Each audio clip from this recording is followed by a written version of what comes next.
selanjutnya tadi kita bahas juga terkait dengan hal yang nanti disampaikan oleh Pak Menteri Kesehatan yang terkait dengan update daripada vaksinasi dan rencana ke depan terkait dengan program dosis ketiga dan juga program PBI, kemudian terkait dengan pengembangan realisasi daripada pemulihan ekonomi nasional.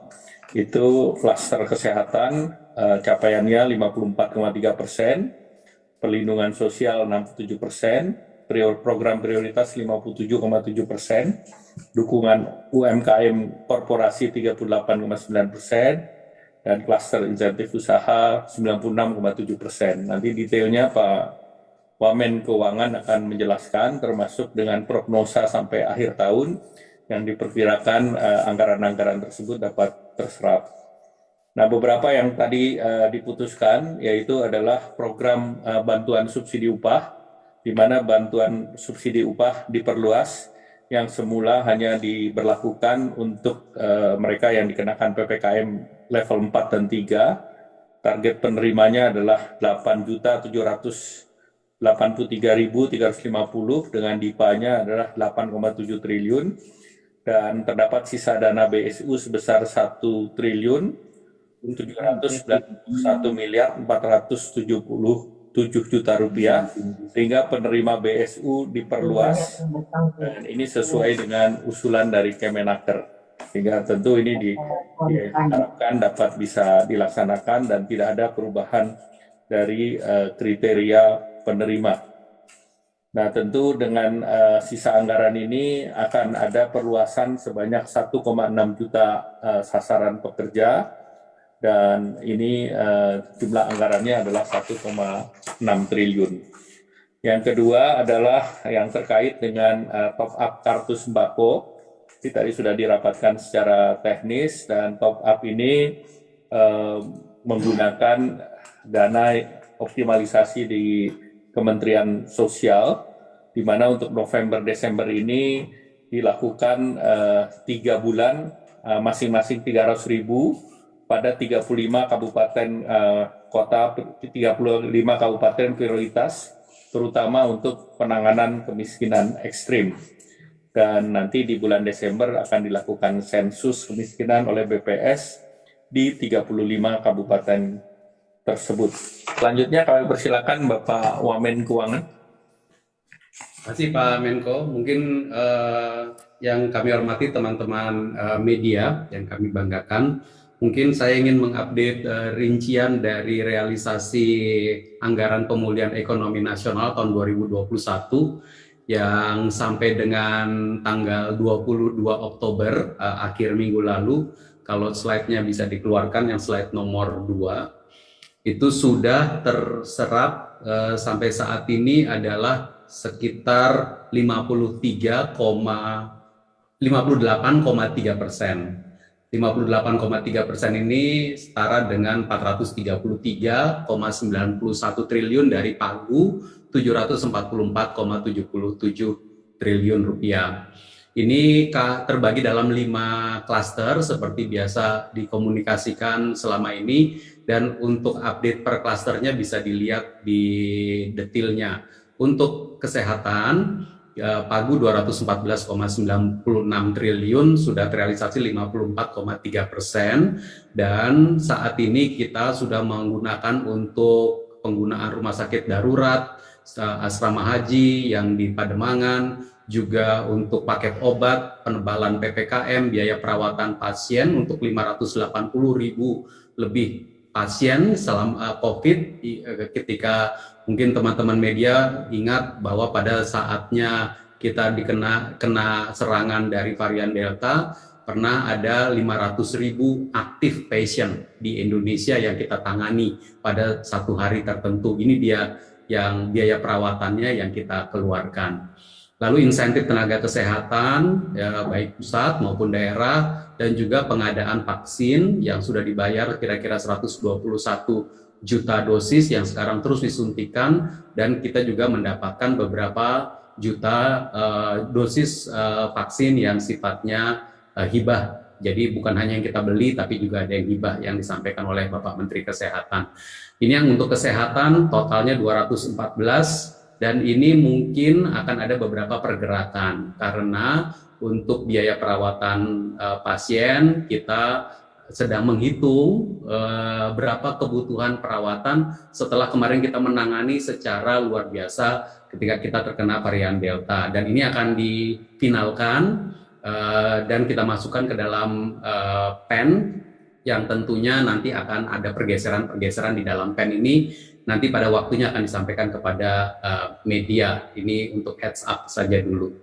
Untuk perlindungan sosial ada beberapa 186,64 triliun sudah realisasi 67%, dan ini on track untuk PKH, kartu sembako, bantuan subsidi tunai, BLT, dana desa, kartu prakerja sudah dinikmati dan diakses oleh 5,9 juta orang. Kuota internet, lalu kemudian subsidi listrik untuk 32,6 juta pelanggan listrik, bantuan subsidi upah saat ini 6,65 juta pekerja, dan bantuan beras juga. Nah, yang khusus untuk bantuan subsidi upah seperti tadi disampaikan oleh Bapak Menko, ada sisa anggaran yang kemudian akan digunakan untuk perluasan cakupan penerima bantuan subsidi upah. Jadi akan bertambah penerimanya subsidi upah ini di seluruh Indonesia, sejalan dengan beberapa daerah di Indonesia juga masih mengalami pemulihan setelah terkena varian Delta yang lalu. Kemudian untuk program prioritas ini dijalankan oleh banyak kementerian lembaga. Pagunya 117,9 triliun, realisasinya 57,7%, yang sebelah kanan atas. Utamanya adalah padat karya, kegiatan-kegiatan padat karya untuk kementerian yang dijalankan oleh kementerian dan lembaga. Ketika kita terkena varian Delta, kegiatan padat karya ini ditunda sementara, belum dijalankan untuk menjaga protokol kesehatan dan mengurangi penularan.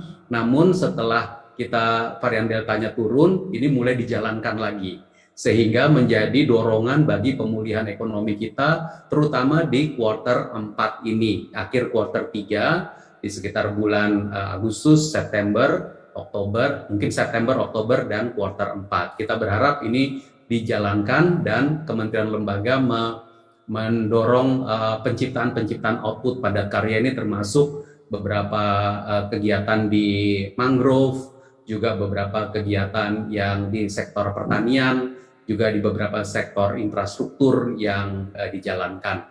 Kegiatan pariwisata juga didorong untuk sudah ada bantuan untuk Bangga Buatan Indonesia, juga bantuan untuk produksi film, ini untuk mendorong kegiatan pariwisata dan ekonomi kreatif kita, dan juga fasilitas pinjaman daerah 10 triliun melalui PT SNI telah dijalankan di bawah program prioritas ini, memberikan pinjaman kepada daerah. Yang kemudian klaster keempat adalah untuk dukungan UMKM dan korporasi. Yang untuk dukungan UMKM dan korporasi ini berbagai macam subsidi KUR dan non-KUR telah dijalankan. Pagu total dukungan UMKM dan korporasi 162,4 triliun, terserap 38,9%, dan sekarang dengan sudah mulainya pemulihan, kita berharap bahwa kegiatan-kegiatan penciptaan kredit baru akan lebih cepat.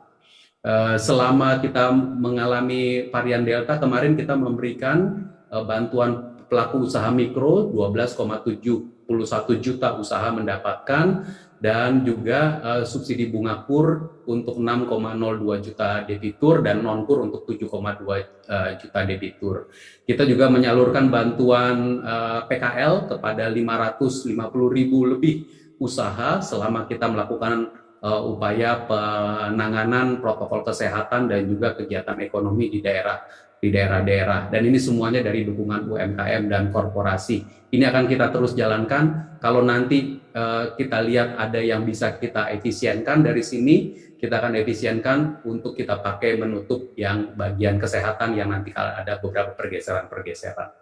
Yang terakhir adalah klaster insentif usaha yang pagunya 62,83 triliun berupa insentif pajak.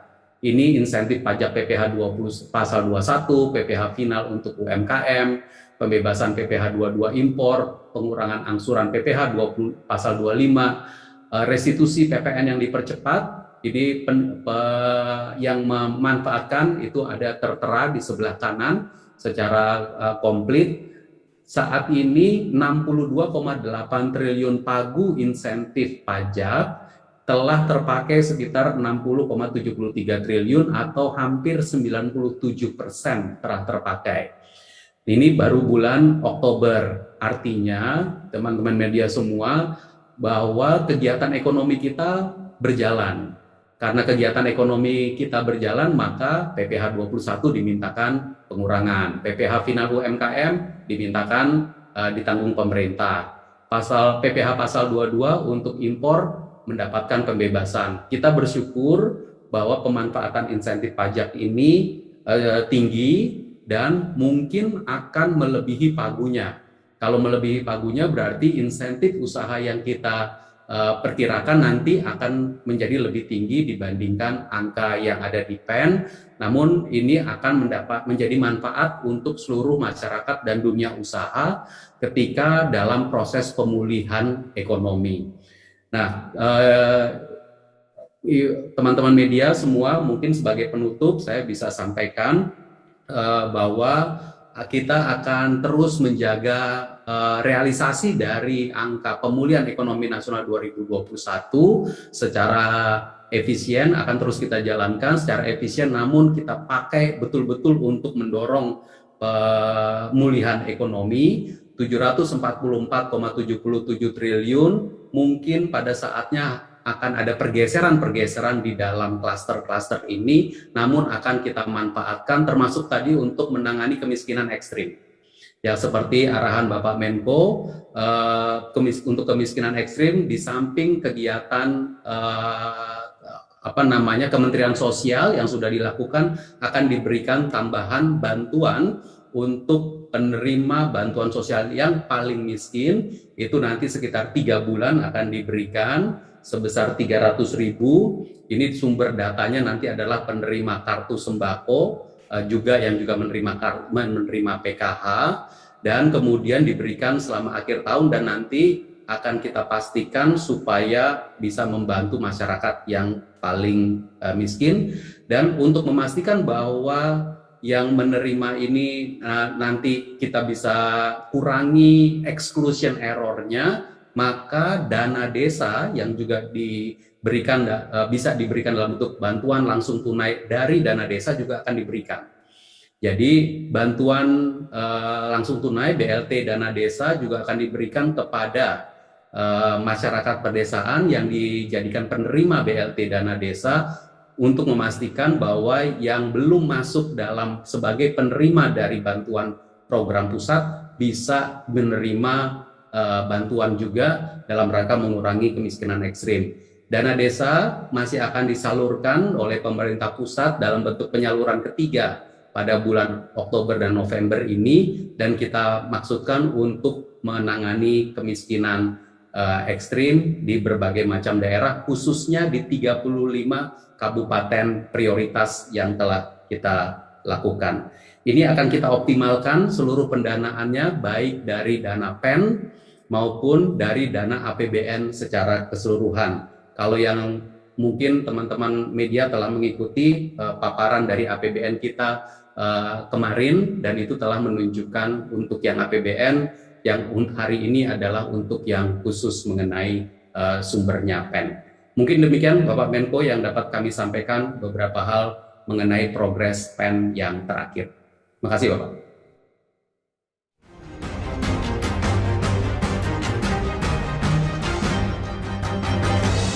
Bapak Ibu, saudara-saudara, saat ini semua wajib pakai masker. Indonesia pasti bisa.